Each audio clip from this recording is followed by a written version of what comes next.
নমস্কার সকলকে। তো আজকে রানাঘাটের ছোট্ট শিশু অস্মিকা দাস তার বাড়িতে চলে এসছে এতগুলো মানুষ, কারণ সকলে মিলে বেরিয়ে অর্থ সংগ্রহ করেছে আমাদের ছোট্ট শিশুর চিকিৎসার জন্য। ধানতলা মাঠপাড়া থেকে এই দিদি ভাইরা আমার ভিডিও দেখে ওনারা এগিয়ে এসেছেন এবং অর্থ সংগ্রহের জন্য বেরিয়েছেন। এটা আমার কাছে অনেকটা বড় পাওয়া এবং আমাদের ছোট্ট অস্মিকার কাছেও অনেকটা বড় পাওয়া। তো দিদি ভাইরা আজকে এসেছেন এই ভান্ডারটি অস্মিকার মা দিদি ভাইয়ের হাতে তুলে দেওয়ার জন্য। দিদি ভাই তুলে দেন। আমি দুটো কথা বলবো রে ভাগ্নে। আপনাদেরকে অসংখ্য ধন্যবাদ এভাবে সহযোগিতার হাত বাড়িয়ে দেওয়ার জন্য। আর আমার ভীষণই ভালো লাগছে যে আমার দেখে যদি মানুষেরা এগিয়ে এসেছেন, এটা আমার কাছে অনেক বড় পাওয়া। এবং এই বড় পাওয়া হচ্ছে শুধুমাত্র অস্মিকা সুস্থ জীবন ফিরে পাবে। এইভাবে সকলে যে এগিয়ে আসছেন, সকলের এগিয়ে আসাতে আমাদের ছোট্ট শিশু খুব তাড়াতাড়ি সুস্থ জীবন ফিরে পাবে।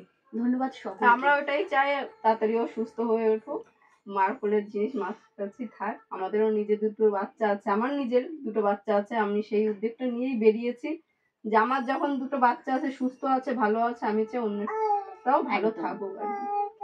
অন্যের কল্যাণ করলে সবসময় নিজের কল্যাণ হয় বা ভগবানই তার কল্যাণ করে দেন, এটা আমরা সকলেই জানি। আর দিদি ভাইরা কিন্তু সেই কথাটা মাথায় রেখেই দিদি ভাইরা এগিয়ে এসেছেন। অসংখ্য ধন্যবাদ সকলকে যে এত পুচকি পুচকি বাচ্চা থাকতে সকলে মিলে যে এগিয়ে এসেছেন, এটাই অনেক বড় পাওয়া। দাদা ভাই কিছু বলবেন? আমি দুটো কথা বলবো। রাজ্য সরকার এবং কেন্দ্র সরকারের আগানো দরকার এই বিষয়ে।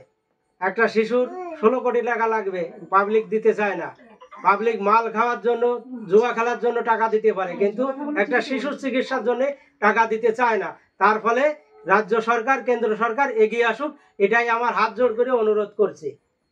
বাস।